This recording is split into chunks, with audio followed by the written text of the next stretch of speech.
नमस्कार। दिन भर की बड़ी खबरों में आपका स्वागत है। मैं हूं दामिनी। इस बुलेटिन में आज बात होगी सोशल मीडिया पर सरकार की गाइडलाइंस की, किसानों के आंदोलन की, बताएंगे कि देश के व्यापारी क्यों हैं सरकार से खफा, जानेंगे कि कर्नाटक में क्यों हुआ कांग्रेस जेडीएस में गठबंधन, और बुलेटिन के आखिर में बात डीजल पेट्रोल के बढ़ती कीमत की। लेकिन तमाम बड़ी खबरों से पहले एक नजर सुर्खियों पर। केंद्र सरकार की नई योजना बेकार पड़ी, 100 सरकारी संपत्तियों को बेचेगी सरकार। पीएम मोदी ने बताया इससे 2.5 लाख करोड़ रुपए जुटाएंगे। देश में लगातार महंगे हो रहे हैं पेट्रोल, डीजल और एलपीजी के दाम। कांग्रेस नेताओं ने बढ़ती महंगाई के विरोध में सिलेंडर पर बैठकर की प्रेस कॉन्फ्रेंस, मोदी सरकार को बताया असंवेदनशील।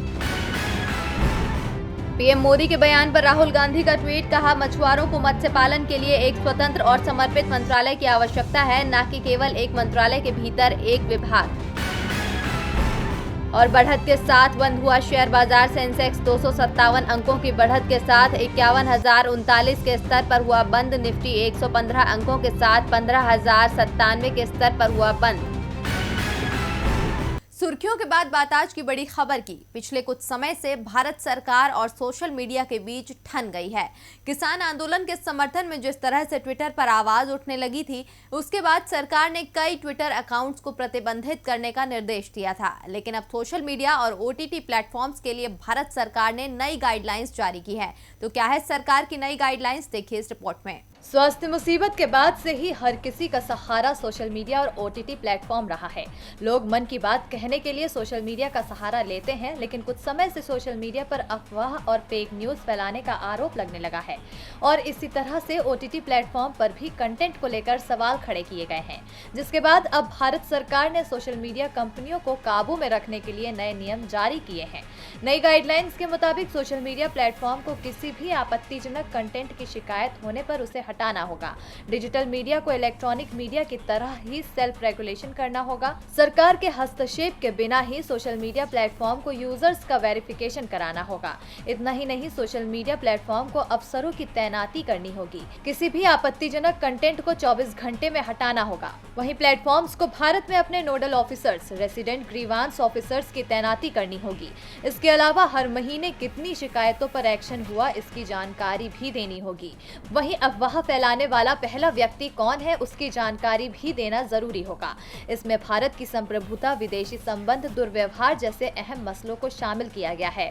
सोशल मीडिया के साथ ही ओटीटी प्लेटफॉर्म के लिए भी गाइडलाइंस जारी की गई है, जिसके तहत ओटीटी प्लेटफॉर्म्स या डिजिटल मीडिया को अपने काम की जानकारी देनी होगी, वो कैसे अपना कंटेंट तैयार करते हैं।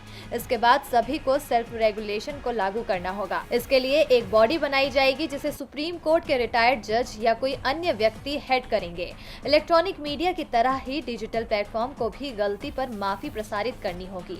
बता दें कि ये सभी गाइडलाइंस 3 महीने में लागू कर दी जाएगी। लंबे समय से सोशल मीडिया प्लेटफॉर्म पर गाइडलाइंस लाने की मांग की जा रही थी, जिसके बाद अब सरकार की ओर से जारी किए गए इन गाइडलाइंस से इन प्लेटफॉर्म पर कितना असर पड़ता है और क्या क्या बदलाव आता है, ये आने वाले समय पर ही पता चलेगा। सरकार की निगाह सोशल मीडिया पर तो पड़ गई, लेकिन 92 दिनों से दिल्ली की सीमा पर आंदोलन कर रहे किसानों पर नहीं पड़ रही है। कृषि कानूनों के खिलाफ चल रहे किसानों के आंदोलन को लेकर किसान संगठनों ने अपनी रणनीति में बदलाव किया है। तो आखिर क्या है किसानों की आगे की रणनीति, देखिए रिपोर्ट। कृषि कानूनों का विरोध बढ़ता जा रहा है। अब इस आंदोलन का असर दिल्ली से सटे बॉर्डर पर ही नहीं बल्कि देश भर में देखा जा रहा है। पंजाब, हरियाणा, राजस्थान से लेकर उत्तर प्रदेश में महापंचायतों का सिलसिला तेज होता जा रहा है। पश्चिमी उत्तर प्रदेश में किसान महापंचायतों के जरिए कांग्रेस और आरएलडी भी किसानों के साथ खड़ी दिखाई दे रही हैं। तो वहीं अब बीकेयू के अध्यक्ष नरेश टिकैत ने पूर्वी उत्तर प्रदेश में भी दस्तक दे दी है। बाराबंकी के बाद बीकेयू ने बस्ती जिले के मुंडेरवा में किसान महापंचायत की, यानी पश्चिमी उत्तर प्रदेश के साथ साथ अवध और पूर्वांचल में किसान लामबंद हो रहे हैं।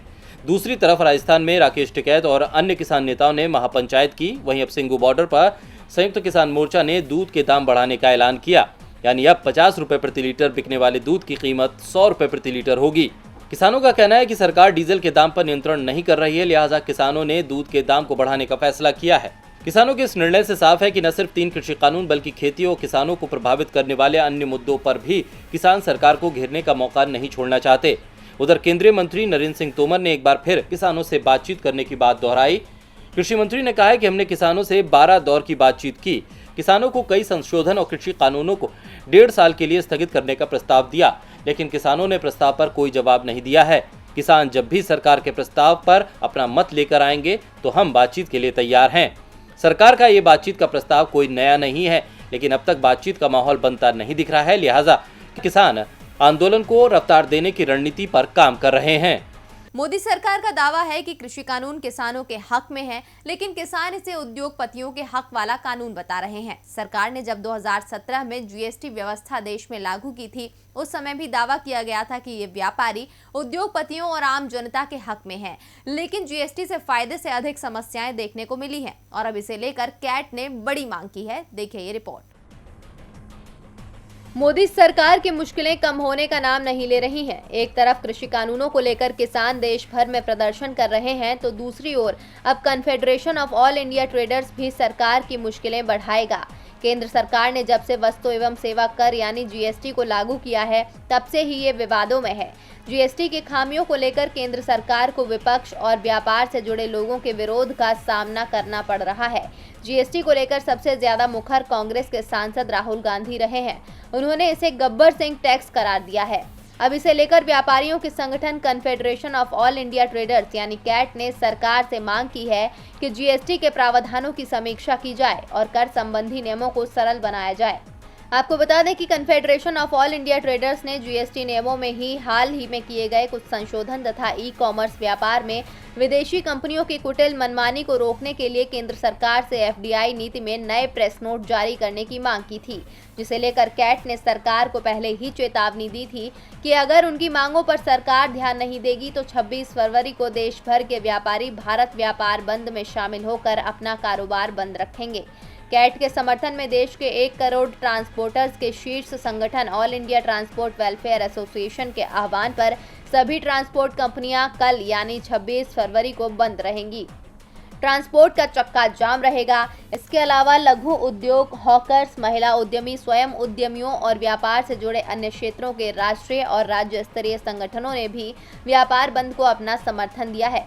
कैट के राष्ट्रीय अध्यक्ष बीसी भरतिया ने कहा कि देश भर में व्यापारी, ट्रांसपोर्टर्स एवं अन्य लोग जीएसटी पोर्टल पर लॉगिन नहीं करेंगे, अपना विरोध प्रदर्शित करेंगे। भारत व्यापार बंद में आवश्यक सेवाओं, दवाई की दुकानों को लोगों की सुविधा देखते हुए छूट दी गई है।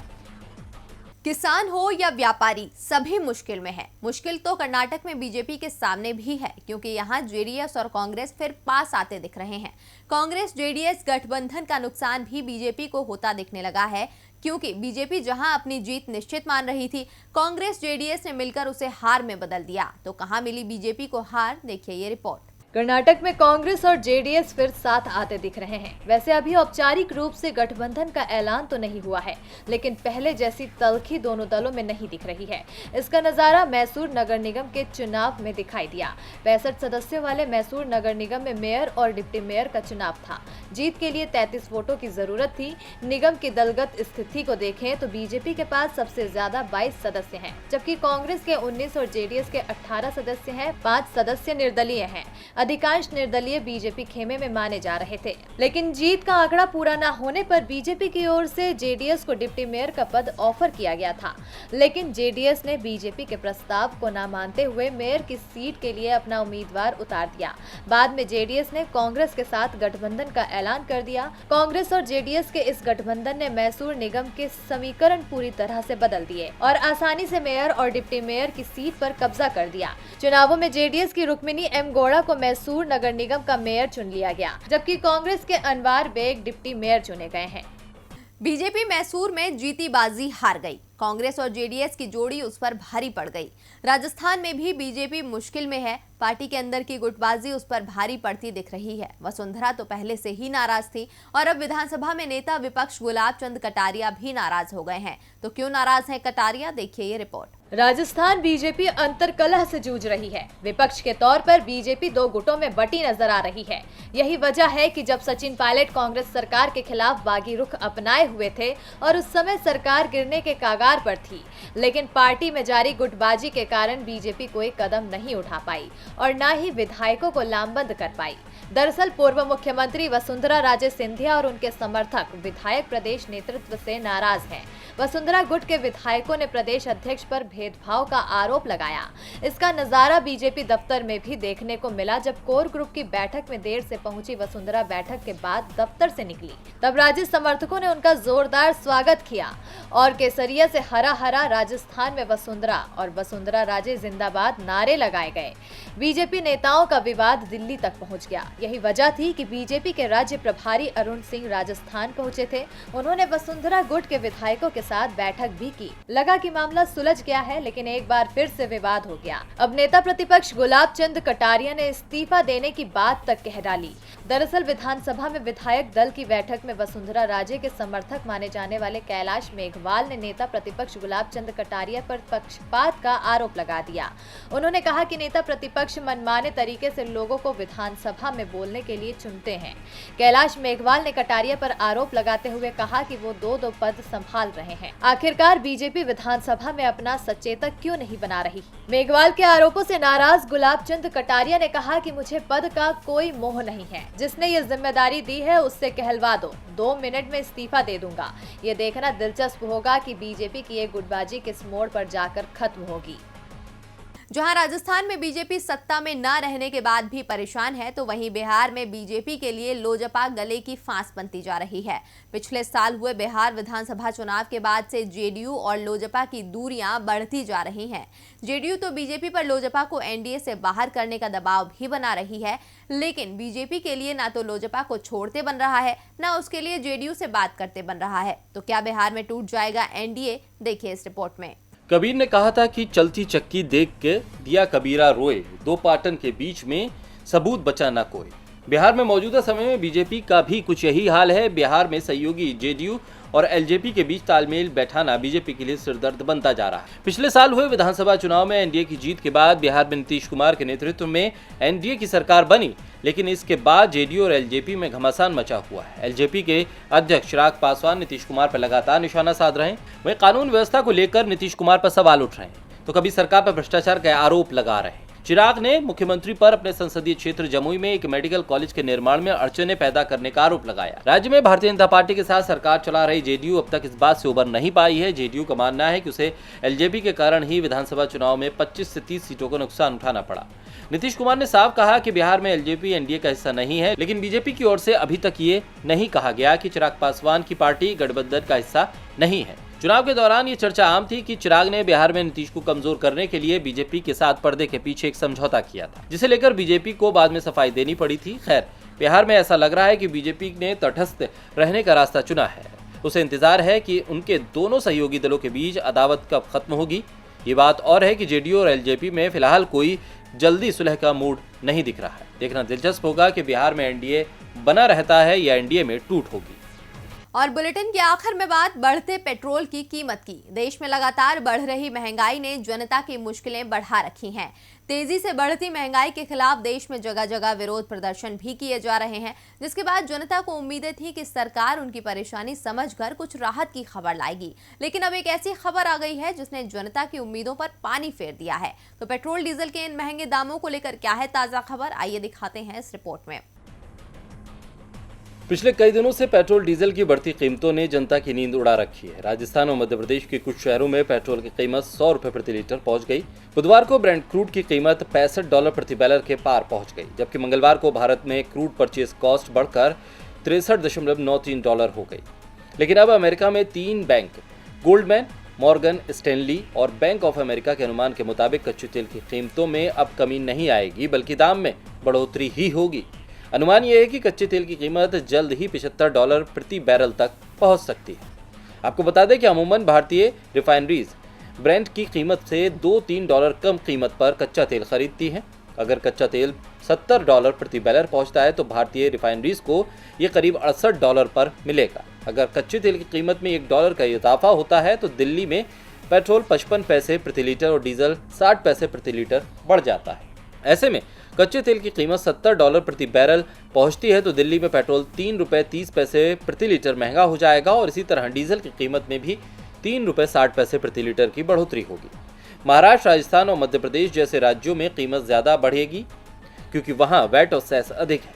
इस बढ़ोतरी से मुंबई में पेट्रोल की कीमत 100 रुपए के पार पहुंच जाएगी, जबकि देश के कई अन्य शहरों में ये 95 रुपए से ऊपर चली जाएगी। डीजल की कीमत भी 90 रुपए के ऊपर पहुंच जाएगी। दिल्ली में पेट्रोल की कीमत 95 रुपए और डीजल 85 रुपए होगा। अगर बात राहत की करें तो उपभोक्ताओं को राहत तभी मिल सकती है जब केंद्र और राज्य सरकारें तेल पर टैक्स में कमी करें या ओपेक प्लस देश अपनी अगली बैठक में उत्पादन बढ़ाने पर फैसला करें। अब तक केवल 5 राज्यों असम, पश्चिम बंगाल, मेघालय, नागालैंड और राजस्थान ने ही वैट या सेस में कुछ कटौती की है। ये कटौती 1 रुपए से 7 रुपए तक की गई है। इस बीच रिजर्व बैंक के गवर्नर शक्तिकांत दास ने आज कहा है कि ईंधन के दाम में कमी लाने के लिए केंद्र और राज्य सरकारों के बीच समन्वित प्रयास किए जाने की आवश्यकता है। साथ ही कहा है कि पेट्रोल और डीजल के दाम में कमी के लिए इन पर लगने वाले करों के मामलों में केंद्र और राज्यों को मिलकर कदम उठाना चाहिए। अब देखने वाली बात यह होगी कि रिजर्व बैंक के गवर्नर की राय को ध्यान में रखते हुए कितने राज्यों की सरकारें जनता के लिए राहत की खबर लाती हैं। और दिन भर की बड़ी खबरों में मेरे साथ इतना ही। देखते रहिए DB लाइव। नमस्कार।